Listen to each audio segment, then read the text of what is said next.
So students, today's class topic is tension in a cable of lift and lift बोल सकते हो बच्चों। Exam में वो एलिवेटर के नाम से आ सकता है, दोनों हो सकते हैं यहाँ पे, है ना। तो देखो बड़ा इजी क्वेश्चंस होते हैं बच्चों एलिवेटर वाले, आपको सिंगल लाइन से समझ में आ जाएगा कि यहाँ पर इक्वेशन में क्या करना है, टेंशन फाइंड करना होता है। तो मान लो पहला जो केस होगा उसमें एलिवेटर मूविंग बोल सकता है सामने वाला, एलिवेटर मूविंग अपवर्ड। एलिवेटर बच्चों आपका ऊपर जा सकता है या बोल सकता है वो डाउनवर्ड आ सकता है, अपवर्ड भी हो सकता है और ये डाउनवर्ड भी हो सकता है with constant with constant velocity. मेरे कहने का ये मतलब है कि मान लो थोड़ी देर के लिए कि ये आपके पास कोई एलिवेटर है, एक सेकंड केस ये अज्यूम कर लेते हैं। अगर सामने वाला ये कहता है कि आपका जो एलिवेटर है वो अपवर्ड डायरेक्शन में जा रहा है या डाउनवर्ड डायरेक्शन में जा रहा है and they have said that जो वेलोसिटी है वो कांस्टेंट कर दी है उन लोगों ने, ठीक है। वेलोसिटी का टर्म दोनों केस में क्या कर दिया है बच्चों लोग, कांस्टेंट कर दिया है। सिर्फ फर्स्ट वाला सब देखो ध्यान से, कोई भी अपन एलिवेटर को एज्यूम करते हैं, पढ़ते हैं, देखते हैं तो लिफ्ट वगैरह ना ऊपर बच्चों ऐसे स्ट्रिंग से कनेक्टेड होती है। जो लिफ्ट वगैरह होते हैं वो अपन ऐसे स्ट्रिंग से कनेक्टेड होते हैं, इस तरह से वायर से ना। कई सारे वायर होते हैं, अपन एक कोई पढ़ रहे हैं अभी। तो स्ट्रिंग के अंदर क्या होता है, अगर अपन एलिवेटर के हिसाब से पढ़ना शुरू करेंगे तो the direction of tension is always away from the body, right. और एलिवेटर का जो मास होगा और हमारा जो मास होगा ये सब मिला करके बच्चों डाउनवर्ड डायरेक्शन में क्या जा रहा होगा, mg जा रहा होगा। इतनी बात समझ में आ रही है क्या? तो इसको देखकर ना बहुत से बच्चे इसका इक्वेशन तो बना ही सकते हैं ना। बॉडी ऊपर जा रही है मतलब टेंशन, नीचे कौन जा रहा है बच्चों, टेंशन माइनस mg बराबर मास इंटू एक्सेलरेशन लिखना होता है। अब मुझे बताओ वेलोसिटी अगर कांस्टेंट होगी तो क्या होगा, एक्सेलरेशन जीरो हो जाएगा। तो मास इंटू एक्सेलरेशन कितना हो जाएगा, जीरो। तो इसका मतलब क्या हो जाएगा बच्चों, T minus M G zero हो रहा है, विच मीन्स दैट टेंशन बराबर। ये इसलिए कराया जा रहा है क्योंकि बहुत बच्चे ना इसको मतलब गलती कर जाते हैं कि ये चीज ओवरलुक कर देते हैं। अगर वी कांस्टेंट है तो टेंशन ही लेना है अपन को, टेंशन बराबर एम जी होगा। Same is happening when the body is moving downward. जो लिफ्ट होगा आपका डाउनवर्ड वगैरह आ रहा होगा बच्चों, इस तरह से आप कह सकते हो कि डाउनवर्ड कौन होता है, mg। ऊपर की तरफ क्या लगेगा, टेंशन। अभी क्या हो रहा है, बॉडी डाउनवर्ड आ रही है तो mg पहले आएगा, टेंशन बाद में आएगा। mg माइनस टी करना होगा, जिस तरफ मोशन होता है ना बच्चों उस तरफ आपको mg लिखना होता है। mg minus T equals to mass into acceleration. तो यहाँ पर एक्सेलरेशन जीरो हो जाएगा, तो मैं भी जीरो कर देता हूँ और मेरा आंसर जीरो आ जाएगा। Ultimately I can again write mg equals to T. इसलिए बताए जा रहे हैं कि आप कई बार गलती कर देते हो, ऑप्शन में जीरो रहता है, बच्चा मार्क नहीं करता है। क्वेश्चन ब्लफ करेगा आपको कि वेलोसिटी क्या हो रही है, वहां पर जीरो हो रही है, कांस्टेंट हो रही है, तो एक्सेलरेशन जीरो हो जाएगा। इस बात का बस ध्यान रखना। The second case should be कि जो लिफ्ट होगा ना बच्चे लोग, वो आपका एक्सेलरेट कर रहा होगा अपवर्ड।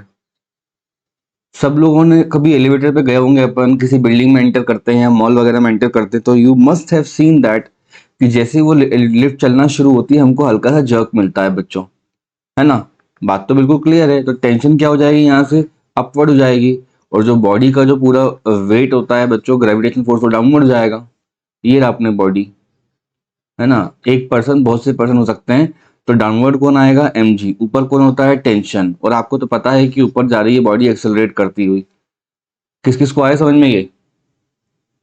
अगर बॉडी अपवर्ड जा रही है, पूरा सिस्टम, अगर आपका ये एलिवेटर है बच्चों, आपका एलिवेटर कह दो, लिफ्ट कह दो, कोई कार्ट हो सकता है, कुछ भी हो सकता है। यहाँ पे वन लाइन के क्वेश्चन होते हैं, इनको सॉल्व करना बहुत ही आसान है। मेरे साथ साथ देखते चलो क्या कर रहा हूं मैं। अपवर्ड है बच्चों टी और डाउनवर्ड क्या हो रहा है, टी माइनस एम जी लिखा हुआ है, बराबर करके हो जाएगा मास इंटू नेट फोर्स लिखना होता है, समझ लो। ऐसे लिखते हैं इसको, बताता हूँ फिर से आप लोगों को लिखना। अपवर्ड बच्चों जिस तरफ मोशन जा रहा है ना वो फोर्स ज्यादा होगा, तो लिखोगे आप टी, ठीक है। अपोज कौन कर रहा है इसका, बोलोगे सर mg कर रहा है, और बराबर करके नेट फोर्स आ जाएगा। नेट फोर्स का मतलब होता है मास इनटू एक्सेलरेशन, तो हो जाएगा मास इनटू एक्सेलरेशन। यहां से अगर टेंशन निकाली जाएगी तो कितना हो जाएगा, mg प्लस ma। तो टेंशन हो जाएगा आपका, मास बाहर आ जाएगा बच्चों, अंदर बचेगा केवल g प्लस a। के पेपर केवल एमसीक्यू आना है अपना। तो ये वाला लाइन याद कर लो कि जब जब बॉडी अपवर्ड जा रही होगी तो हमारे जो टेंशन लग रही होगी स्ट्रिंग के अंदर वो इतनी लग रही होगी। ठीक है। अब अगर एक सर्टेन एक्सेलरेशन आ जाता है और इस स्ट्रिंग के पास एक ब्रेकिंग स्ट्रेंथ होता है बच्चों, न्यूमेरिकल में आएगा अपन को ब्रेकिंग स्ट्रेंथ। ब्रेकिंग स्ट्रेंथ मतलब होता है जब कंपनीज बनाते हैं लिफ्ट वगैरह तो वो कितना लोड वो बियर कर सकता है वो बतलाते हैं। तो मान लो ब्रेकिंग स्ट्रेंथ अपने पास टी ऑफ बी रहेगा, तो ये टेंशन जो होती है ना वो हमेशा कम आनी चाहिए ब्रेकिंग स्ट्रेंथ से, वरना आपका लिफ्ट वो ब्रेक कर जाएगा और वो पूरा वेटर नीचे गिर जाएगा और अपन को बहुत डैमेज होगा। तो ब्रेकिंग स्ट्रेंथ का एक सिंपल सा मतलब है, ये कॉमन सेंस वाला मतलब बन रहा है इसका, कि जिस पे वो ब्रेक कर जाएगा उससे कम होना चाहिए हमेशा हमारा टेंशन। ठीक है। ऐसे बच्चों आप डाउनवर्ड भी पढ़ सकते हो। तो ये रहा तुम लोगों का डाउनवर्ड एक्सेलरेटिंग डाउनवर्ड। ठीक। मान लो ये तुम लोगों के पास कोई एलिवेटर हो गया, ये है बच्चों एलिवेटर के अंदर पर्सन और एलिवेटर का मास सब मिला करके एक एम बोला जाता है। तो बोलोगे सर डाउनवर्ड डायरेक्शन में कौन आएगा और अपवर्ड में कौन जाएगा और एक बॉडी कहाँ आ रही है डाउनवर्ड आ रही है। मेरे कहने का मतलब है नीचे होगा बच्चों एम जी, ये हो जाएगा एक्सेलरेशन और ये हो जाएगा टेंशन। इस पे अगर इक्वेशन लिखने जाओगे तो कितना ईजी है, सोचो। This is elevator going downward accelerating downward कर रहा है। मैं आपको थर्ड केस पढ़ा रहा हूँ बच्चों लोग। बोलो क्या हो जाएगा, एम जी नीचे आ रहा है तो पहले एम जी लिखा जाएगा, M G minus T equals to mass into acceleration. आप लिख सकते हो यहाँ से टी को सॉल्व करके, टी हो जाएगा, टी राइट साइड जाएगा बच्चों और ये हो जाएगा M G minus of M A, which means that mass common आएगा और बच्चों जी माइनस ए आएगा। एग्जाम में खाली आप लोगों को ना ए दिया रहेगा और बोलेगा टेंशन फाइंड करके बताइए, तो बड़े आसानी से निकल जाता है बच्चों का, यकीन मानिए। ये एक एक लाइन पे क्वेश्चन सॉल्व हो जाएंगे आप लोग के, ये इतना इजी टॉपिक चल रहा है क्लास में। यू गेटिंग माई पॉइंट बच्चों? यहां तक का क्लियर है सभी को? ये इसका एक स्पेशल केस होगा, स्पेशल बोल रहा हूँ, एक वर्स केस होगा जो अपन से ये बोल देगा कि क्या होगा बॉडी का एक्सेलरेशन या लिफ्ट का एक्सेलरेशन जब ऊपर जो केबल लगा हुआ है वो कोई आके कट कर दे। What they are telling us is, ये बच्चों कोई केबल लगी हुई थी उसको किसी ने आके ऐसे कर कट कर दिया। कट करने का क्या मतलब हो जाएगा कि डाउनवर्ड डायरेक्शन बच्चों एम जी होता है ना, देखो। और डाउनवर्ड ही एक्सेलरेट करना शुरू कर देगा अगर उसको कट कर देगा सामने वाला, तो है ना। देखो तो कट करने का मतलब होता है अगर सीजर यहाँ पे चला दिया मैंने तो टेंशन यहाँ पे बच्चों जीरो हो जाएगी। तो कहने का मतलब बहुत सिंपल है, डाउनवर्ड एक ही फोर्स लग रहा है, हो जाएगा एम जी, वही बराबर किसके हो जाएगा एम इंटू ए के, मास से मास चला गया मतलब एक्सीलरेशन किसके बराबर आ गया जी के बराबर। तो बच्चों ये फ्री फॉल करने लग जाएगा और ये जो पर्सन है ये पर्सन को सबसे ज्यादा डैमेज आएगा यहाँ पे। समझ में आ रही है बात? कोई प्रॉब्लम तो नहीं है बच्चों? चलो आगे। क्वेश्चन कहता है the mass of the lift is 500 kg, what is the tension in the cable अगर ये अपवर्ड जाती है 2 मीटर पर सेकंड से। तो सब कुछ ऐसा ही में दे रखा है बच्चों, कोई बड़ी बात तो है नहीं। ये अपवर्ड जा रही है बच्चों, टेंशन ओवर दर होगा, इसका एम जी डाउनवर्ड होगा। बड़े आसान शब्दों में अपन इक्वेशन बनाकर लिख सकते हैं, एम जी हो गया, टी हो गया, एक्सेलरेशन हो गया, टेंशन का फॉर्मूला होता है मास जी प्लस ए। कोई प्रॉब्लम? 500 जी कितना हो जाएगा 9.8 प्लस ये हो जाएगा 2, तो आंसर हो जाएगा तुम लोगों का 500 इंटू 11.8। आंसर बोलो। इससे चला जाएगा बच्चों 515। देखो ये आ रहा है क्या, आंसर मार्क करोगे आप लोग ऑप्शन नंबर सी। पेपर में आता है तो यकीन मानिए ये एक लाइन लिखोगे आपका आंसर मिल जाएगा। ठीक है बच्चों, दीज आर मंकी प्रॉब्लम्स। इस तरह क्वेश्चंस में अपन को मास दे रखा है, देखो यहाँ पे monkey of mass 20 kg holding a vertical rope. तो पक्की बात है इसका खुद का मास होगा, तो एक जो फोर्स जा रहा होगा डाउनवर्ड वो कौन सा होगा फोर्स, तो उसको बोल देना सर वो तो mg होता है, सबको मालूम है। और कहता है the rope will not break. मैंने आपको बताया था अभी कि ब्रेकिंग स्ट्रेंथ मतलब क्या होता है। ब्रेकिंग स्ट्रेंथ मतलब होता है कि अगर इसी रोप पर मैं 25 केजी वेट अगर लगा दूं, कितना 25 kg का एक मास लगा दूं तो नीचे जो फोर्स आएगा वो हो जाएगा m into g, which means that 25 into g, ये हो जाएगी इसकी मैक्सिमम वैल्यू जो टेंशन की यहां पर हो सकती है।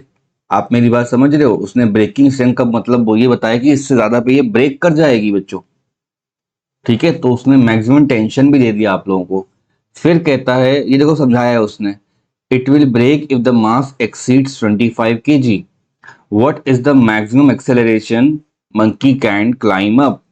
आप लोग भी बच्चों अभी स्पोर्ट्स वगैरह लोगे, सब्जेक्ट पी वगैरह पढ़ोगे और पुलअप्स वगैरह सर बताएंगे, तो पुलअप करने के लिए क्या करना पड़ता है अपन को? अपने हैंड को ना फोर्स उसका डाउनवर्ड लगाना पड़ता है, ताकि स्ट्रिंग के अंदर जो टेंशन जनरेट हो वो बच्चों अपवर्ड जनरेट हो। आप मेरी बात समझ रहे हो?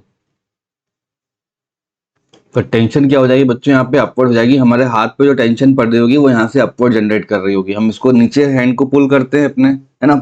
पुल अप कैसे करते हैं अपन लोग? ऐसे ही करते हैं ना, फोर्स डाउनवर्ड लगाते हैं और हमारे ऊपर स्ट्रिंग कैसा फोर्स लगाती है? ऊपर की तरफ।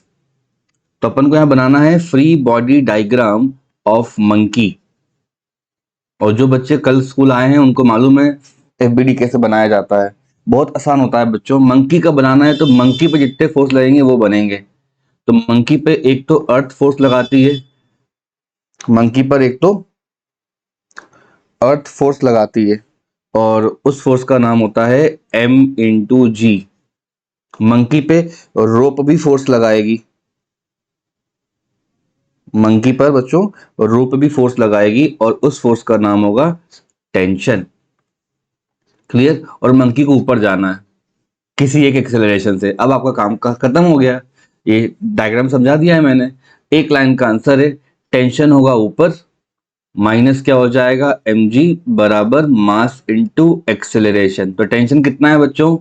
यहाँ देखो राइट साइड में लिखा हुआ है 25 kg पे टूट जाएगा वो, तो ये हो जाएगी 25g माइनस मास कितना है 20g इक्वल्स टू मास फिर कितना है मेरे पास 20 इंटू एक्सेलरेशन। 25 माइनस 20 कितना हो जाएगा? ये हो जाएगा 5g बराबर 20 इंटू एक्सेलरेशन। तो 5 से कट कर दो, ये हो जाएगा 4g/4 कितना हो जाएगा आंसर बच्चों? क्या मार्क करूं मैं? मंकी को 2.5 मीटर पर सेकेंड स्क्वायर से ऊपर चल जाएगा तो कोई दिक्कत नहीं है। ऐसा क्वेश्चन आता है तो आपको लिफ्ट वाले पैटर्न सिखाए गए हैं तो आप कर ले जाओगे, नहीं तो बहुत दिक्कत हो जाएगी। ये रोप पे वर्टिकल और डाउनवर्ड दोनों मोशन में पढ़ाया जाता है। तो मंकी को अगर ऊपर जाना होगा तो अपने हैंड से नीचे फोर्स लगाना होगा, तब जाके उसको रोप से टेंशन मिलेगी ऊपर, और अर्थ से मिल रहा होता है ग्रेविटी। इन दोनों को मैंने क्या करा है? इक्वेट कर दिया है ना? इक्वेशन बनाया, इक्वेट करना। कोई प्रॉब्लम तो नहीं है? इसको कहते हैं बच्चे लोग, राइट साइड में लिखा हुआ है ब्रेकिंग स्ट्रेंथ। इस स्ट्रेंथ पर ये ब्रेक कर जाएगा, तो वो मैक्सिमम वैल्यू होती है टेंशन की जो उस वायर उस रोप में रह सकती है। इस क्वेश्चन को समझ लो अच्छे से बच्चों। देखो प्रॉब्लम देखो, क्वेश्चन है a monkey wants to descend, है ना? मंकी नीचे आ रहा होगा किसी ट्री के ब्रांच से, है ना? एक कांस्टेंट एक्सेलरेशन पे आ रहा होगा। तो पहले इतने अपन बना लेते हैं बच्चों। Let us assume that this is the branch of the tree, और ये जो मंकी है ना, अब ये नीचे आना चाहता है, तो कुछ ऐसा दिखाई देगा ये मंकी अपन को। ठीक है, ये ठीक है, मंकी अभी डाउनवर्ड आ रहा होगा। तो किससे आ रहा है बच्चों? तो आप बोलोगे सर ये कांस्टेंट एक्सेलरेशन से डाउनवर्ड आ रहा है, तो ए इसके पास कांस्टेंट होगा। फिर कहता है ब्रेकिंग स्ट्रेंथ, वही कॉन्सेप्ट है, the breaking strength is 75% of the weight. Breaking strength का मतलब होता है उस टेंशन से ज्यादा अगर हो गया तो ये जो रोप है ना आपकी, ये जो ट्री है या ब्रांच है जो भी है, ये ब्रेक कर जाएगा। रोप, थ्रेड, स्ट्रिंग सब में लगता है टॉपिक, है ना? ठीक है बच्चों, तो देखो बहुत सिंपल सी भाषा में समझ लेते हैं। ये मंकी है तो डाउनवर्ड तो भैया इसका mg ही लगेगा, तो बोलोगे यस सर। ऊपर लग रहा होगा टेंशन, टेंशन कितना है? तो टेंशन बच्चों बेसिकली ब्रेकिंग स्ट्रेंथ होगा, उससे ज्यादा टेंशन वो दे नहीं सकता वरना टूट जाएगा और मंकी सर के बल नीचे गिर जाएगा। तो उसको पता है कि कितना है ब्रेकिंग स्ट्रेंथ। ये हो जाएगा बच्चों 75% ऑफ इट्स ओन वेट। ऐसे लिख दिया है मैंने, ये पूरा सेंटेंस देख के पढ़ के पूरा वैसे लिख दिया है मैंने। मैथमेटिक्स में क्या हो जाएगा? टी बराबर, व्हाट इज 75? पर सेंट ऑफ वेट कितना होता है बच्चों, mg होता है। तो कहने का मतलब है ये आपका आंसर आ जाएगा 3/4 ऑफ mg। अब तो पूरी क्लास लगा सकती है यहाँ पे फॉर्मूला या इक्वेशन, है ना। फ्री बॉडी डायग्राम बनाने की जरूरत भी नहीं है अब तो बच्चे लोगों को, उनको तो पता है कि डाउनवर्ड में mg आ रहा है, ऊपर बच्चों टेंशन जा रहा है और बॉडी नीचे आ रही है ना। यही काम करना है ना अपन को, और कुछ थोड़ा करना है। बोलो इक्वेशन बोलो आप में से कोई भी एक बच्चा, anyone, how do you right the equation. नीचे आ रहा है ना बच्चों, देखो एक्सीलरेशन डाउनवर्ड है तो आप बोलोगे सर जी यहाँ पे हो जाएगा mg माइनस टी, mg ऊपर माइनस में टी बराबर नेट फोर्स, नेट फोर्स का मतलब होता है मास इनटू एक्सेलरेशन। इतना क्लियर है क्या। mg minus what is tension, तो बोलोगे सर ये हो जाएगी 3/4 ऑफ mg बराबर करके मास इनटू एक्सेलरेशन। सबके पास मास है तो उड़ा दो यहाँ से, एलसीएम ले लो, तो 4g माइनस 3g कितना हो जाएगा ये। अरे 4g माइनस 3g कितना हो जाएगा, गजब करते हो यार तुम लोग। क्या ऑप्शन मार्क करें, g/4 से उसको डाउनवर्ड आ सकता है, वो डाउनवर्ड एक्सेलरेशन g/4 का रहेगा। ऑप्शन मार्क कर लिया अपन ने। What is the minimum acceleration which monkey can slide down without the branch been broken. तो ये तुम्हारा मंकी अपवर्ड चढ़ेगा तो भी अपन को समझ में आ गया, डाउनवर्ड आएगा तो भी समझ में आ गया अपन को। इस तरह क्वेश्चन बनेंगे बच्चों, वैल्यूज चेंज करके मिलेंगे, अपन को आना चाहिए। Getting my point. चलो बच्चे प्रॉब्लम देखते हैं। यहाँ पे लिखा हुआ है there are 3 blocks A B and C और 4 kg 2 kg 1 kg इनकी वैल्यूज हैं। 4 हो जाएगा, 2 हो जाएगा बच्चों, ये 1 kg वाला है, ठीक है। और फ्रिक्शन लेस से स्टार्टिंग में ऐसी रहेगा बच्चों, 14 न्यूटन का यहाँ पे फोर्स लगाया है इसने, तो 4 है ना। ए और बी के बीच में टेंशन कितनी होगी इस पे, है ना बच्चों। तो इस सरफेस पे ना दोनों तरफ टेंशन होगी, लेफ्ट साइड पे भी होगी और राइट साइड पे भी होगी। व्हाट आई वांट टू से इज, ये जो सरफेस है बच्चों वो प्रेस हुआ है तो यहाँ पे भी टेंशन होगी और यहाँ पे भी टेंशन होगी। इतना क्लियर हुआ क्या। उसका नाम रख दो आप नॉर्मल और इसका नाम भी नॉर्मल रख दो। पहला काम बच्चा ये करता है कि कॉमन एक्सेलरेशन फाइंड कर लेता है। तो कॉमन एक्सेलरेशन का फॉर्मूला कितना होता है, आइडिया, एनी आइडिया। ये हो जाता है फोर्स अपॉन टोटल मास, तो हो जाएगा mass of A, mass of B, mass of C. ये हो जाएगा बच्चों 14 डिवाइड बाय 4 प्लस 2 प्लस 1। बड़े आसानी से दिख गया मुझे, 2 मीटर पर सेकेंड स्क्वायर। अब आपके पास एन निकालने के दो तरीके हैं। एक, फर्स्ट वाली बॉडी को पढ़ लोगे तो ए मिल जाएगा, एफ बी डी ऑफ ए। कैसे बनेगा उसका एफ बी डी जरा बताना मुझे। ये रहेगा बॉडी आपका ए, इस पे राइट साइड में कौन जा रहा है, बोलो, फोर्स, है ना। और इस सरफेस पे से जो नॉर्मल होगी, इन दोनों में से कौन सी काउंट करोगे आप लोग, अब ये वाली काउंट करना। क्यों, बॉडी की तरफ जो नॉर्मल पड़ रही होती है वो ली जाती है और बॉडी राइट साइड जा रही है बच्चों, है ना।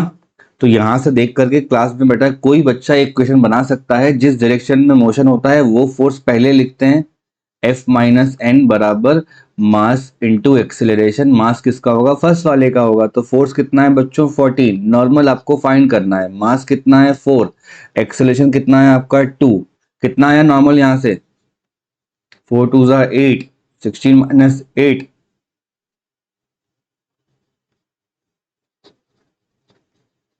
समझ में आ गया क्या बच्चों। इसको ऐसे भी कर सकते हैं, नॉर्मल मास बी मास सी को लेकर चल रहा है और एक्सेलरेशन जो कॉमन वाला होगा वो लग रहा है। तो यहां से भी आ जाएगा अपना 2 + 1 इंटू 2, तो 3 इंटू 2 कितना हो जाएगा बच्चों, अगेन आपका वही आंसर आ रहा है 6 न्यूटन। तो आप एग्जाम में किसी भी मेथड से कर सकते हो, आपको तो एमसीक्यू मार्क करना है बस, ठीक है।